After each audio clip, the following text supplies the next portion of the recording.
Hello viewers. In our previous video, we have started with the topic of introduction to thermal methods of analysis, and in this video we saw about the introduction part, the historical development of the thermal methods of analysis, and some definitions in which we saw the definition of thermal analysis. In this video, we are going to see about the definition of equilibrium.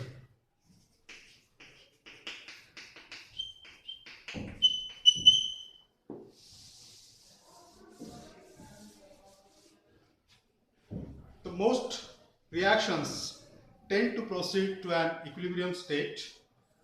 This may be almost completely reactant or almost completely product or any stage in between the reaction. At equilibrium, the pressure, which is indicated by the symbol P, the concentration, that is C,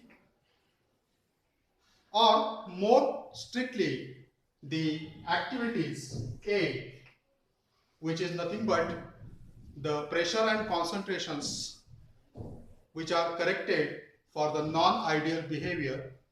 These three quantities give the equilibrium constant K. The K is called as equilibrium constant.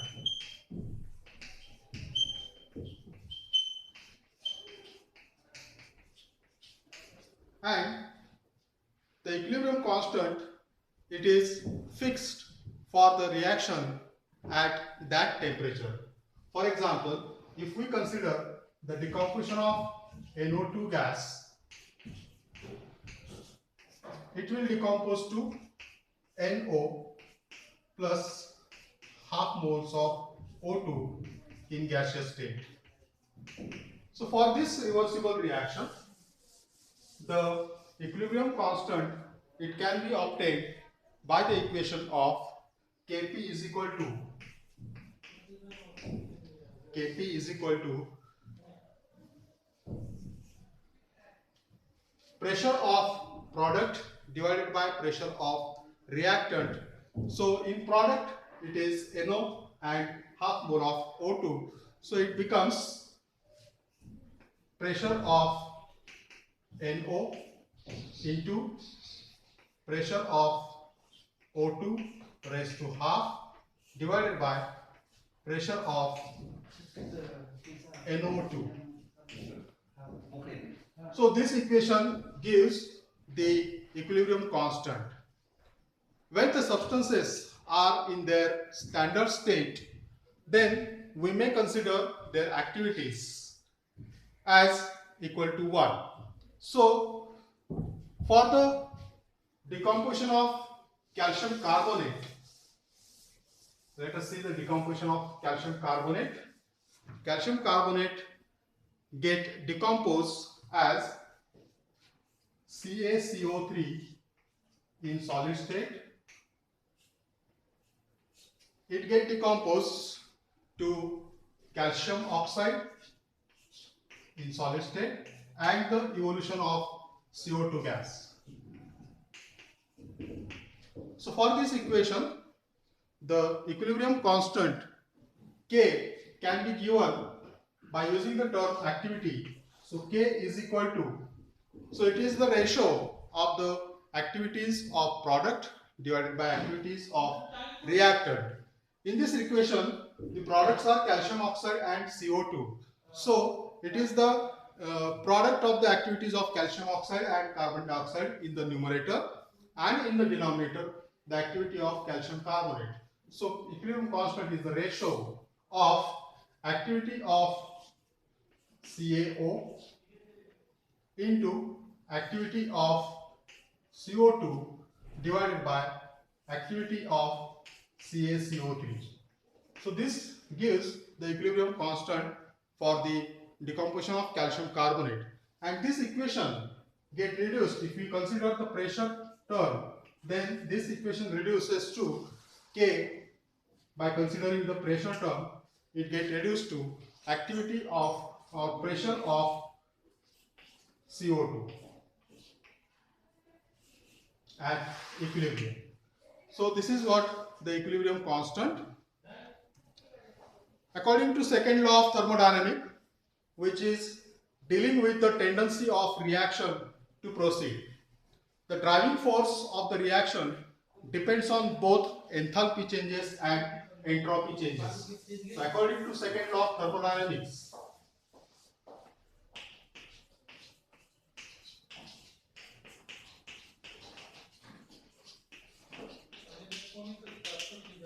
the reaction proceeds depends upon, or the driving force of the reaction depends on the enthalpy change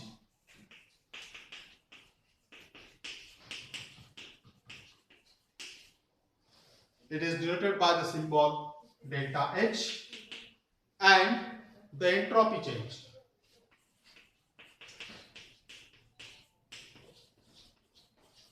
denoted by the symbol delta S.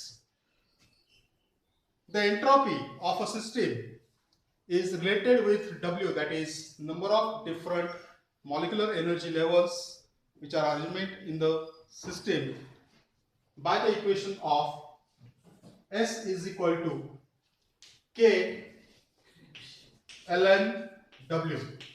So here W is the number of different molecular energy level arrangements of the system, and K is the Boltzmann constant, or rather loosely to the randomness of the system. Thus, the gases which are having random arrangement, they have high entropies, while regular crystalline solids which are regularly arranged, they have low entropies. So according to the third law of thermodynamics,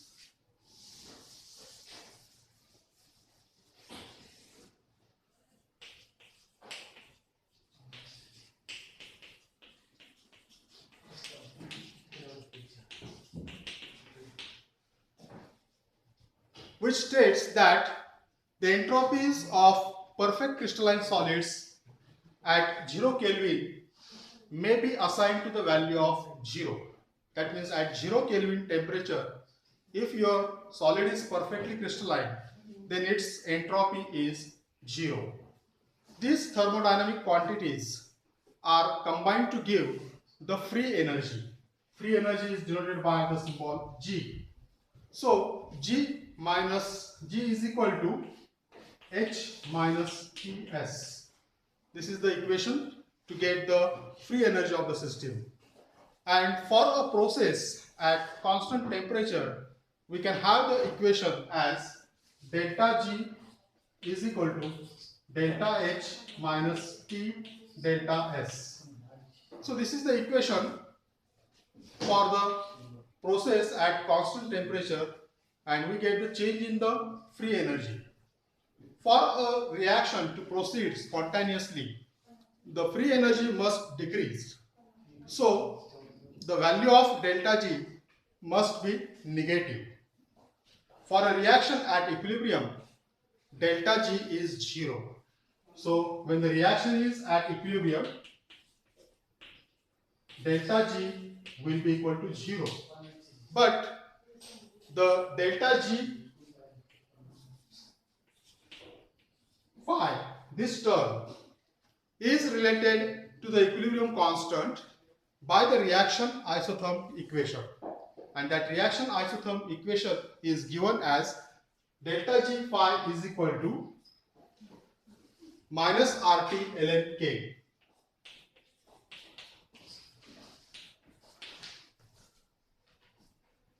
And the variation of K with temperature can be shown to be equal to ln K is equal to minus delta H phi into divided by RT plus delta S phi by R. So this equation gives the value of K, or K can be related. So the variation of K with temperature is shown by this equation. This equation is known as Van 't Hoff's equation.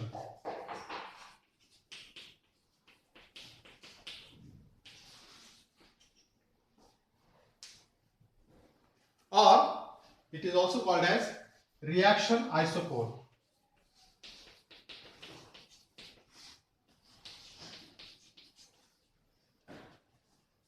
So similar equations may be applied to the physical equilibria such as solution formation, adsorption or vaporization. A kinetic diversion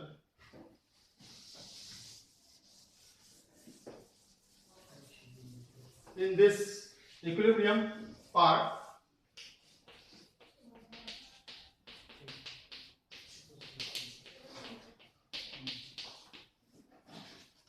a chemical reaction occurs at a particular rate defined by the rate of change of amount of the substance with respect to time. And often it is more convenient to use quantity related to the amount such as pressure, concentration, or in the case of solids the fraction reacted alpha. So we can correlate the quantity like pressure, concentration or the fraction related, that is alpha, and the rate of reaction is defined as dN by dt, and it is related to the amounts of reactants by the rate law. So dN by dt is equal to K into some function of n, where K is the rate constant and Fn is the function of the amount n. So for example, when we consider the random degradation of a polymer, we may write the rate equation as d alpha by dt. Here the alpha is the fraction of reactant. So in the degradation of the polymer, what fraction of the polymer get degraded, that is d alpha by dt, and it is given by the equation d alpha by dt is equal to K into bracket 1 minus alpha. So this equation gives the random degradation of polymer and the rate equation. Other reactions need much more complicated functions of n or alpha.